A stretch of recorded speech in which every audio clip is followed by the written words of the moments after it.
It's been an interesting process. I mean, there's a sort of been battling my publisher, Little Brown. It's a big publishing company. They're putting out the Keith Richards book, and they've got a David Bowie book coming up and all this stuff. But they tend to want to call it a memoir, and technically it's an autobiography because there is a difference. I mean, for anybody, a memoir is like a collection of possibly unrelated stories. And an autobiography actually starts when you're born and it ends when you finish writing it.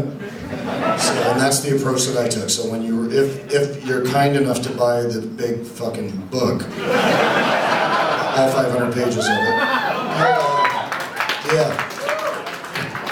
you'll see that it's actually an autobiography. I bristle a little bit when they say memoir. I don't know why. I mean, they're great. I'd love to write a memoir too, but it just would be a lot easier than an autobiography because I could say, oh yeah, and then there was that day when, like, you know, Jason, who opened the show, you know, it's my birthday and we're driving and he gets a call and his wife's water broke and we have to rush him to the airport and I have to find a new bass player and, you know, I mean, and I could tell a bunch of stories like that would be really cute and funny, but this autobiography is not quite that funny.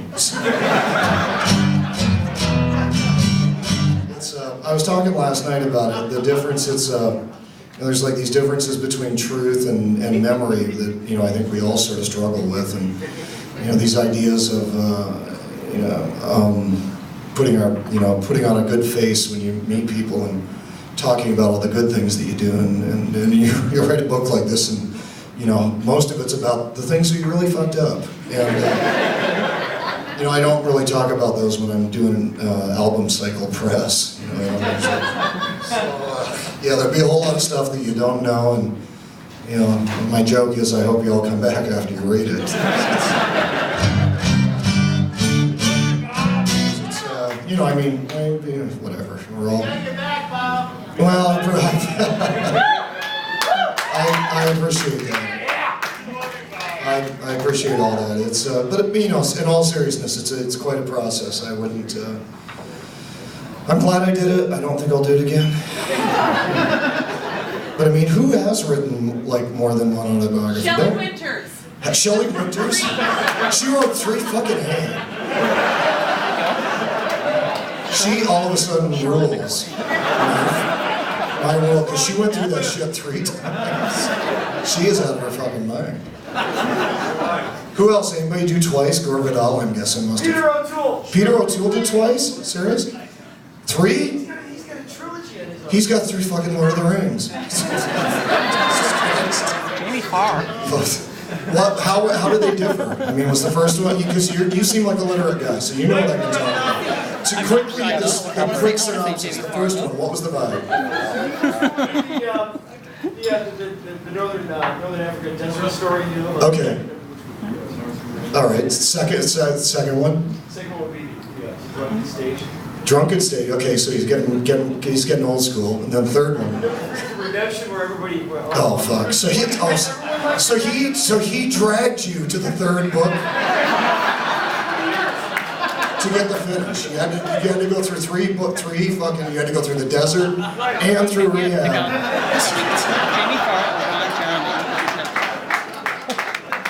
Well, I got it all down to 500. I didn't drag it through 1,200.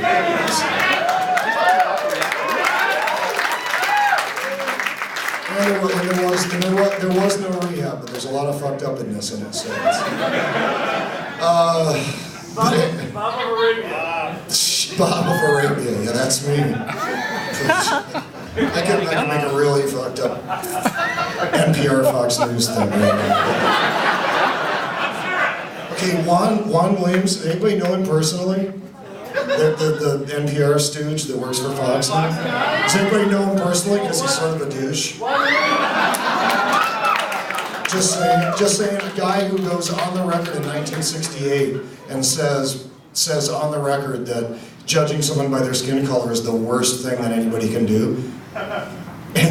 And when, like, lo and behold, somebody slips him a couple million under the table and says, say something outrageous and we'll hire you. It's like, what the fuck?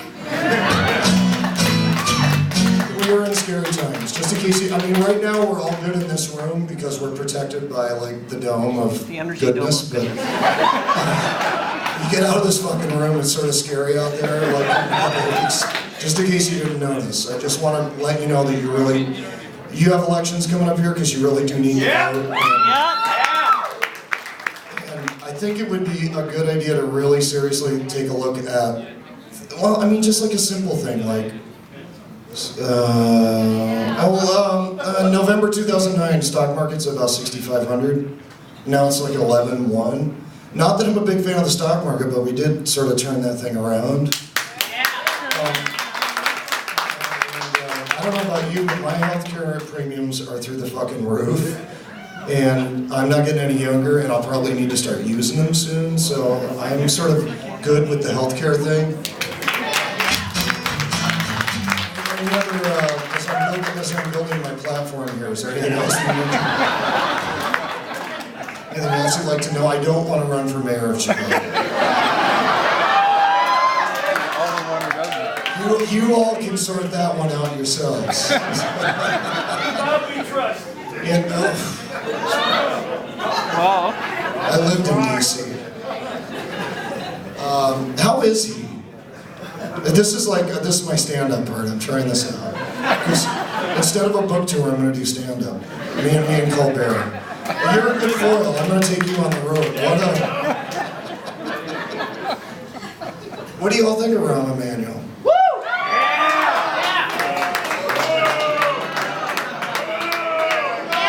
Wow. Scary. Wow.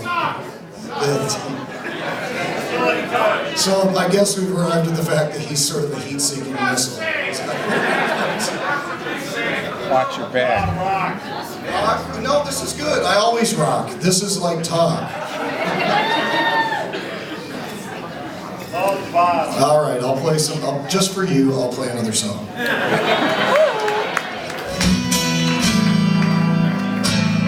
played this one last night, and I was surprised I actually got all the way through it, so I'll try it again.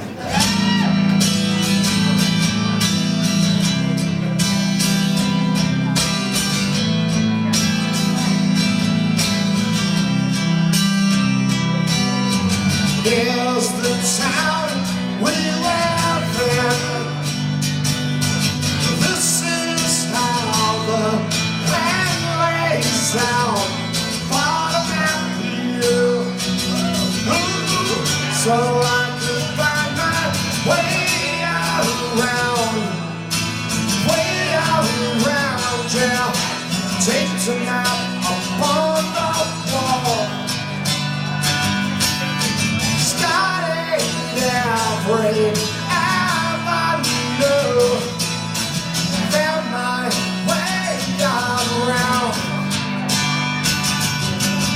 Try to feel at home for once in a while.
Map began to rip apart, still falling to the floor. Why didn't bother moving my thumbs back anymore? No, oh, and here's the town we live in. This is how the land lays out.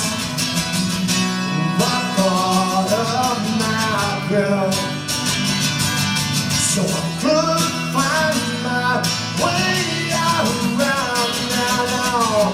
And that began to rip apart.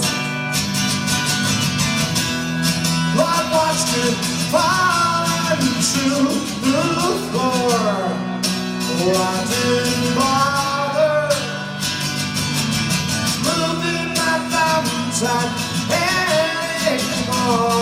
No, no, no.